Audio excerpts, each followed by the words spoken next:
بسم اللہ الرحمن الرحیم۔ السلام علیکم ورحمۃ اللہ وبرکاتہ۔ ٹی وی میں آپ کو خوش آمدید کہتا ہوں۔ سعودی وزارت داخلہ کی جانب سے ایک اہم بیان سامنے آیا ہے۔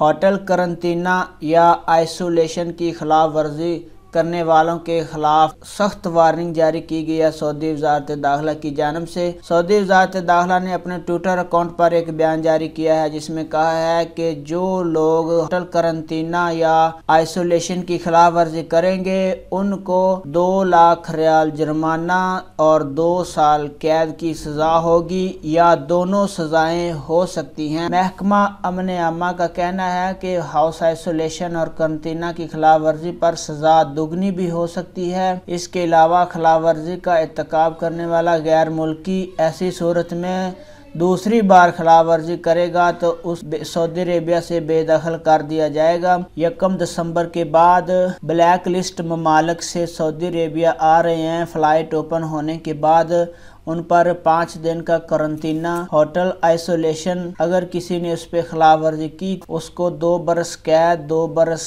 2 لاکھ ریال جرمانہ اور سعودی عربیہ سے بے دخلی کی سزا ہو سکتی ہے۔ ویڈیو دیکھنے کا بہت بہت شکریہ۔ السلام علیکم ورحمۃ اللہ۔